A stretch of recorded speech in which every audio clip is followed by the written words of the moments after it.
the two Voyager spacecraft the opportunity to quickly reach the outer solar system.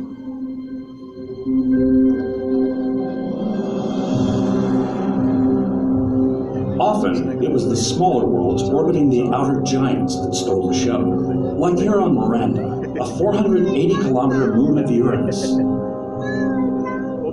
This Great Wall is a huge 5-kilometer-high cliff formed when a large block of terrain was raised high above the surface and apparently frozen into place. For a tiny world, this is gigantic.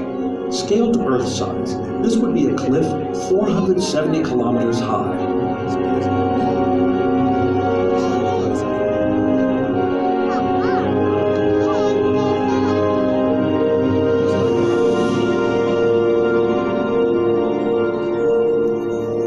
Out here, light from the sun, 3 billion kilometers away, is so feeble that solar panels wouldn't work. So each Voyager had to carry a small nuclear generator to provide electricity for the probe's instruments. It's the stumpy cylinder to the right of the dish-shaped antenna. The long truss carried the magnetometer, which needed to be kept distant from the craft's electronics. A movable array of cameras and other sensors were the eyes and ears of this giant robot. Boosted by its encounters with the other planets, Voyager 2's flight time to Neptune was cut from 30 to a mere 12 years.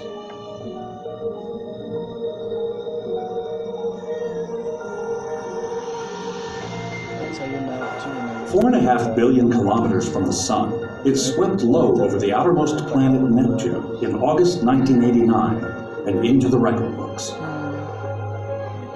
It had visited 4 planets, 2 for the first time, and explored 48 moons. It will be another 150 years before the planets align so helpfully again.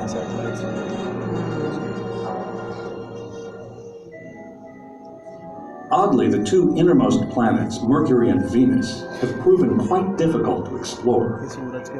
Mercury was partially imaged by one spacecraft in 1974 and 1975. But it would be another 33 years before a robot explorer returned.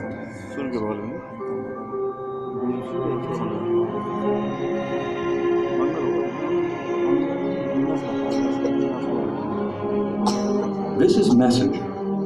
After a couple of swing-bys, it entered Mercury orbit in 2011. Surprisingly, this tiny iron-cored planet turns out to have a surface composition that differs quite substantially from that of Earth, Moon, or Mars.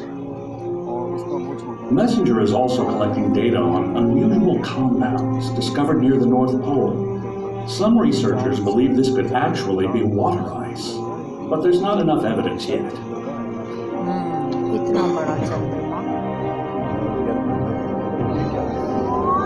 Ice of any kind is most unlikely to be found here on Venus, where the surface temperature is hot enough to melt lead. Only a few Soviet Venera craft, built like tanks, have managed to survive a descent and soft landing on Venus. Their images enabled us to create this detailed surface picture of rocky terrain. It lies beneath a carbon dioxide atmosphere 90 times as dense as that on Earth. Here, an unprotected human would be poisoned, fried, and squashed. A rather unpleasant look. Our knowledge of the planet's surface has been gained through the radar eyes of various orbiting craft, including one Magellan, built from leftover parts from the Voyager, Galileo, and Mariner 9 missions. This is a scientifically accurate recreation of its surface, dominated and constantly changed by intense volcanic activity.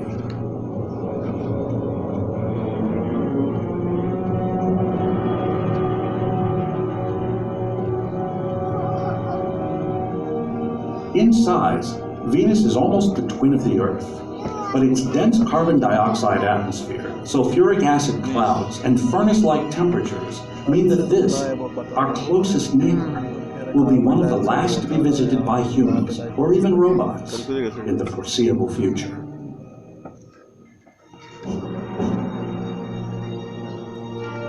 The only place beyond Earth that both humans and robots have explored is the Moon. However, for many born after the 1970s, the manned moon flights are distant historical events. With the recent discovery that vast deposits of water ice may be present at the Moon's poles, the possibility of future exploration and even industrialization is more likely than ever before. Once the sole territory of the United States and Russia, the Moon has now been successfully visited by robot craft from Europe, and in the last few years, from the three Asian technology giants, Japan, India, and China. But the $30 million X Prize for the first non-government lunar robot lander is ensuring that a return to the Moon will happen in the near future. The Chinese have also expressed interest in a manned landing, possibly in the next decade. The United States plans for a return to the Moon have been canceled. Instead, NASA is planning a manned landing on an asteroid.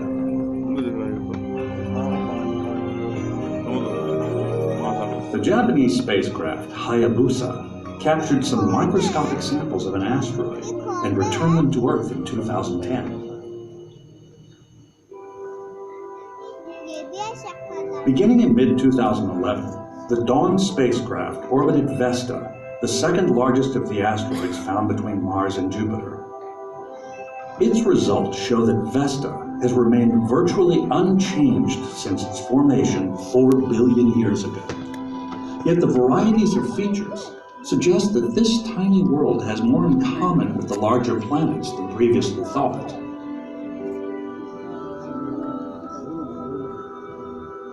Dawn is now en route to the largest asteroid, Ceres. Someday, mining asteroids could become an important source of minerals scarce on Earth. It has been estimated that the commercial value of a typical asteroid just a few kilometers across is around $80 trillion. That's enough to pay off the U.S. national debt 5 times over.